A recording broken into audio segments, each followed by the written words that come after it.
Vote ایک شہادت کا نام ہے، ووٹ ایک گواہی ہے۔ جب تو کسی کو ووٹ دیتا ہے تو کہتا ہے تیرے سیاہ سفید میں میں تیرے ساتھ ہوں، پھر کس طرح تو کہتا ہے کہ اس نے ظلم کیا میں موجود نہیں تھا؟ بڑا لوگوں نے برا بلا کہا نا، حکمرانوں نے ختم نبوت پہ یہ کر دیا، وہ تو میں کہتا ہوں وہ تو سارے ٹھیک ہے، غلط تھے تو ان کو ووٹ دینے والے انہوں نے کس مسجد میں آ کے توبہ کی؟ انہوں نے کہا آ کے اپنے نفل پڑھے اور کہا ہم سے غلطی ہو گئی ہم بھول گئے؟ وہ کدھر ہیں وہ لوگ جو ان کو سپورٹ کرتے ہیں؟ یہ خود آ جاتے ہیں۔ ہمیں نہیں پتا کہ جس کو ہم ووٹ دے رہے ہیں وہ ظالم ہے، ہمیں نہیں پتا جس کو ہم ووٹ دے رہے ہیں وہ جابر ہے، وہ فاسق ہے، وہ چور ہے، وہ ڈاکو ہے، وہ بے ایمان ہے، رسا گیر ہے، پھر بھی لائن میں لگ کے ووٹ دیتے ہو، پھر بھی برابر کے شریک ہوتے ہو۔ پتہ نہیں وہ کون ہے، ساری خبر ہے۔ کیا مانگا تھا یزید نے امام حسین سے؟ ووٹ تو دے دیتے چپ کر کے امام حسین۔ مسجد نبی میں بھی تو جمعہ پڑھاتے تھے، مسجد نبی میں جمعہ پڑھاتے تھے، مدینہ شریف میں مصطفیٰ کے جانشین تھے۔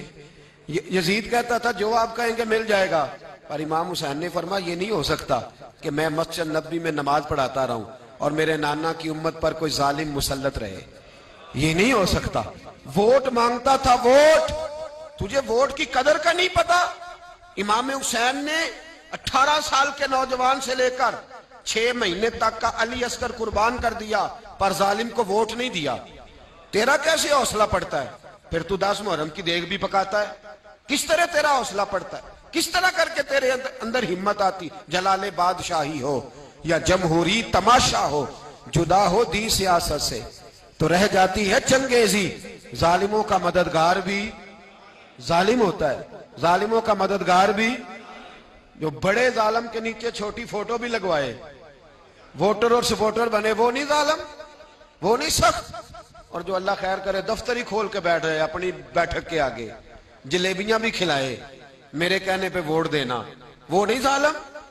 بچ گئے، باہر نکل گئے، نہیں جی نہیں ہم پاک صاحب ہیں، حکمران بڑے ظالم ہیں۔ نا تو بچ نہیں سکتا، تو برابر کا شریک ہے۔ مجھے ایک صاحب کہنے لگے ووٹ ڈالنے چلیں، الحمدللہ میں کبھی نہیں گیا۔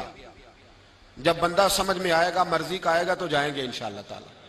نہیں گئے تو نہیں گئے۔ میں کہنا بڑی کھلی بات کر رہا ہوں، میں بھی تو مسجد کا مولوی ہوں نا، میں بھی یہ خانقاہ کا مسند نشین ہوں، کھلی بات نہیں جاتے بھئی ہم۔